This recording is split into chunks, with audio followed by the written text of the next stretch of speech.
शिव कथा करवा रहे हैं, शिव कथा बाच रहे हैं और शिव कथा सुन रहे हैं। आप और हम तो केवल एक निमित्त है, निमित्त से ज्यादा और कुछ नहीं। जितनी देर बैठो शंकर को पाने का प्रयास करना। बाजार जाते हो तो बाजार में जाकर एक लक्ष्य बनाकर जाते हो कि मुझे ये चीज खरीदना है, मुझे ये कपड़ा लेकर आना है। घर से चली थी तो विचार कर कर चली थी कि मुझे आधा किलो चने की दाल लाना है, आधा किलो चावल लाना है, आधा किलो दाल लाना है, मुझे ये सामान लेकर आना है। उसी तरह जब आप अपने घर से निकलो तो एक लक्ष्य बनाकर निकलना कि मैं कथा में जा रही हूं और मैंने सुना है कि कथा सुनने वाले का 3 महीने में बाबा भंडार भर देता है, तो मेरा भी भरेगा। मैं जाऊं उसको श्रवण करने, मेरे शंकर को मुझे पाना है, मेरे शंकर को मुझे लेकर आना है, मेरा शिव मेरे साथ होना चाहिए, मेरा ओघड़दानी मेरे साथ होना चाहिए। शंभो शरणे पड़ी मांगू दुख दया करी ने दर्शन तेरी।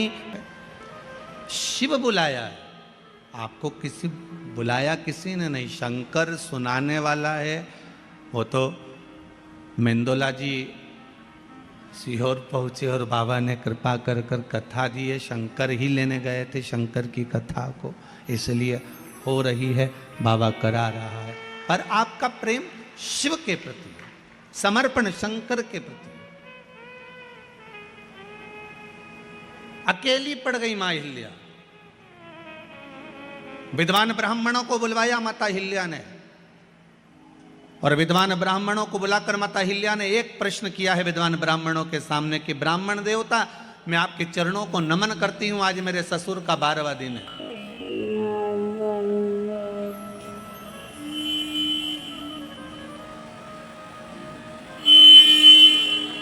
अब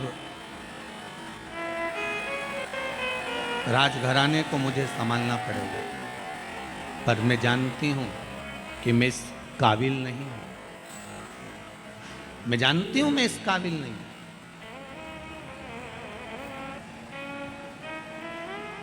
गुरुजन के सामने शून्य बनकर जाना कि मुझे कुछ नहीं आता। घर के बड़ों के सामने जाना तो शून्य बनकर जाना कि मुझे कुछ नहीं आता।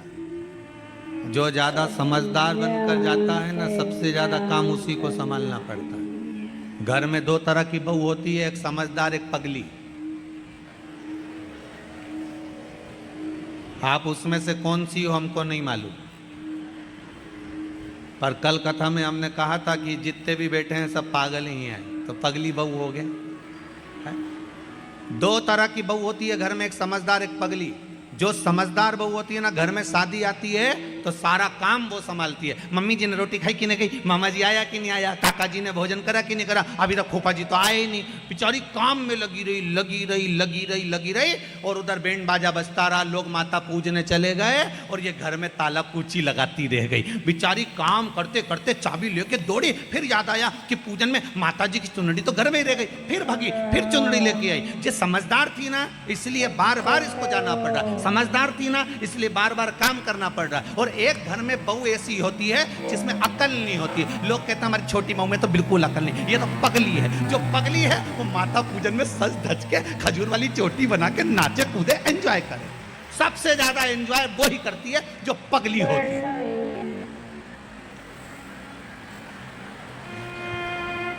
अब तुम कौन सी हो?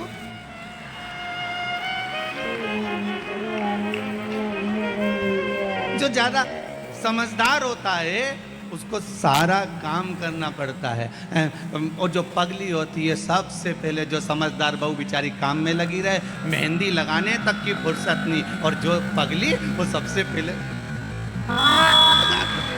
अच्छा वो मेहंदी वाली भी कहे यहीं तक लगा दो जीजी।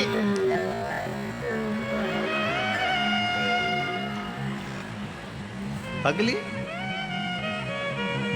और पार्टी में भी सबसे पहले जाके पूरा स्टॉल निपटा दे, जितना स्टॉल लगा था नहीं सब। और इतने में दो बहनों तो बात ही करे, बताओ जीजी देख तो तेरी छोटी बहू को तो देख कितनी खाने में लगी है। इतने में सास बोले मेरी बड़ी बहू बहुत समझदार बिचारी, दिन भर काम कर, ये तो सही में पगली है, सब दूर खा रही, एक से नहीं पूछा कि तुम खाओगा, किससे पूछो, किससे पूछे।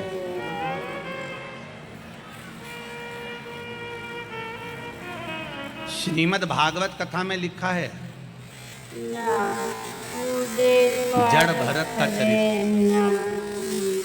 ऋषभ देव जी महाराज के यहाँ भरत हुए और भरत जी के जब प्राण छूट गए फिर नाम हिरण की योनि मिली, हिरण की योनि से छूटे फिर मनुष्य की योनि मिली। श्रीमद् भागवत कहती है मनुष्य की योनि मिलने के बाद में उनका नाम पड़ गया भरत। एक बार बड़े भाई ने कहा जा खेत पे से चिड़िया उड़ाना, चिड़िया उड़ाने गया, मन में आ गया राम जी का खेत, राम जी की चिड़ैया कौन उड़ाए, तो बड़े भाई ने लात मारकर भगा दिया, ये तो पगला है, ये तो पागल है, मूर्ख है, और उसी का नाम कह दिया ये जड़ भरत। नाम पड़ गया जड़ भरत। जड़ मतलब पागल, पागल मतलब प्रमोशन, समझदारी मतलब डिमोशन। ये समझदार है, ये पगला। घर के लोगों ने कह दिया ये पागल। और भरत जी महाराज पागल बनकर भगवान की भक्ति में लग गए। लोगों ने मीराबाई को पागल कहा, मीरा भई रे बावरी, बावरी मतलब पागल। लोगों ने संत तुकाराम जी को पागल कहा, संत तुकाराम।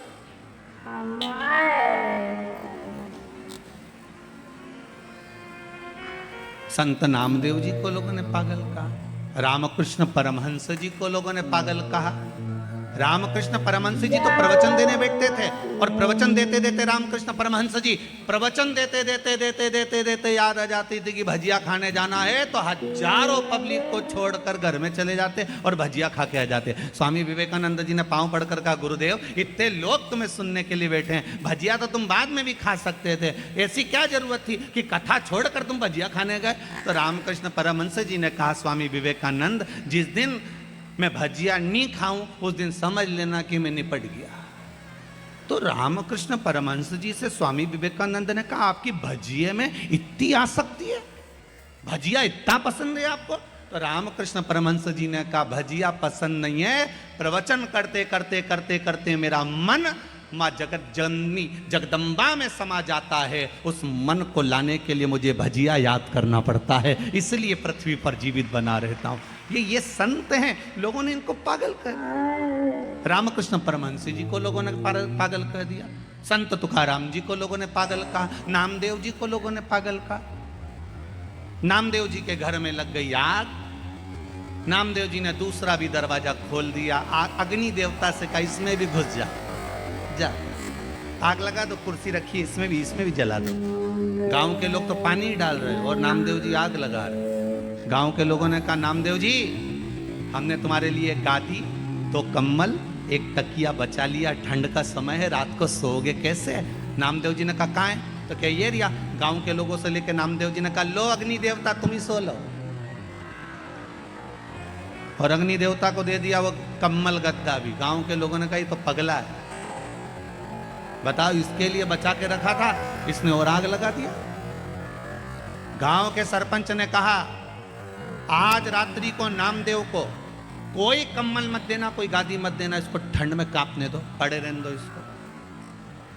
नामदेव जी महाराज रात को आम के पेड़ के नीचे ठंड में कुकड़ के पड़े हुए थे।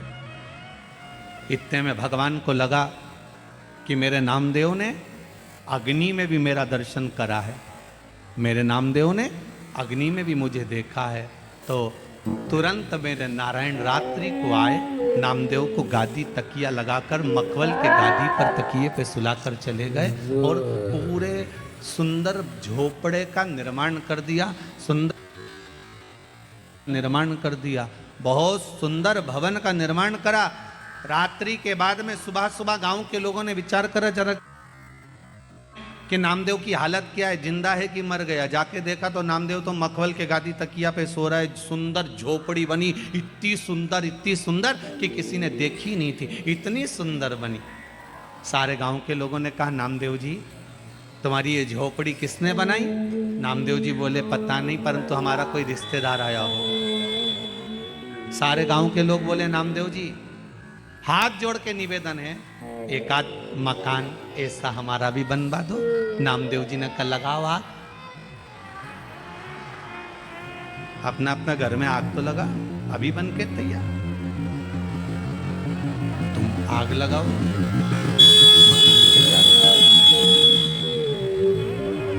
लगाओ तुम आग। पागल, संतों को पागल, भगवंतों को पागल का, भक्तों को पागल का। यहां तक शास्त्र कहता है जितने कथा बाचने वाले ये भी पगले, और जो कथा करवाने वाले वो भी पागल, और जो सुनने वाले वो भी पागल। सब पागलों की गिनती में हो। समझदार तो वो हैं जो कथा में नहीं आए, 8 बजे से दुकान पे जाए, 11 बजे तक कमा रख दे, जोड़ आखिरी में सब यहीं छोड़। इतना बड़ा फोटो टेबल पे और प्लास्टिक के फूल की माला, और वो भी पंखे में हवा में डोले, इससे ज्यादा कुछ। और पूरा जीवन बस कमाने में गवा दिया, पर राम नाम, कृष्ण नाम, शिव नाम कभी नहीं। वो समझदा।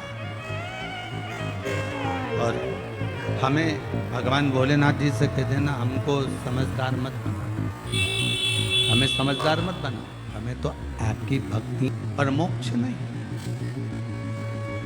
मोक्ष शिव महापुराण में ही ढूंढ सकते हो, मोक्ष शंकर की कथा में ही ढूंढ सकते हो।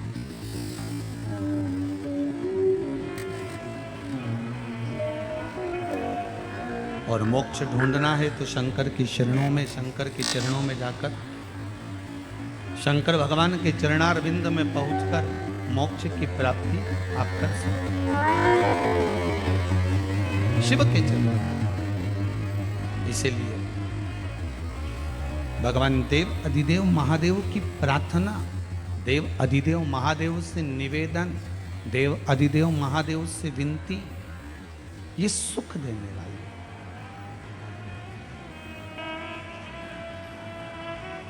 क्यों ना कृपा करे मेरा शंभु, क्यों ना दया करे मेरा उघड़दानी। एक माता जी ने बड़ा सुंदर भाव लिखा,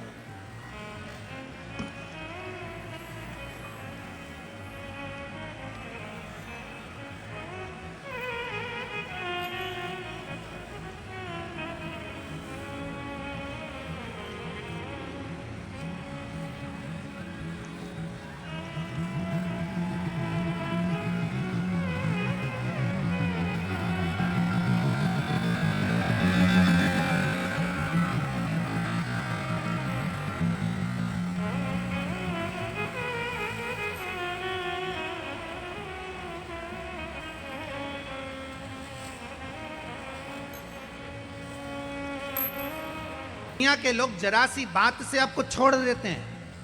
थोड़ी सी बात हुई और दुनिया के लोगों ने आपको छोड़ दिया। जब जरा सी बात से दुनिया के लोग आपको छोड़ देते हैं तो यह विश्वास मानकर चलना, जरा सी प्रार्थना से शंभू आपको पकड़ सकते हैं। मात्र थोड़ी सी प्रार्थना, बहुत है उतनी प्रार्थना। हमें ढोंग नहीं करना, हमें ढकोसला नहीं करना, हमें दिखावा नहीं करना कि मैं बहुत बड़ा भक्त हूं या मैं बहुत बड़ी भक्तन हूं, हमें नहीं करना। आग लगे बस्ती में अपन रहो मस्ती में अपन, तो एक लोटा पानी उठाया शिव जी को चढ़ाया। हाँ, अगर घर से पानी लेकर जा रहे हो तो उससे बढ़कर कोई सुख नहीं है। मंदिर का अगर पानी ले रहे हो, एक लोटा पानी अगर मंदिर का लिया है तो पहले 1 रुपया आपको उस गुल्लक में उस दान पेटी में डालना है कि इस दान पेटी में इसलिए क्योंकि लोटे का किराया, पानी का किराया, ये सब देना पड़ेगा, तब जाकर उस पानी की महत्वता होगी, नहीं तो पानी की कोई महत्वता नहीं है। अपने पास का चढ़ाओ, अपने जल को आप आनंद में लेकर जाओ। भक्ति शिव कथा है। शिव कथा साधारण नहीं होती। शंकर की कथा में शंकर ही कहीं ना कहीं अमृत बरसा ही देता है। ये उसी की कृपा है, उसकी कृपा बिना कुछ नहीं।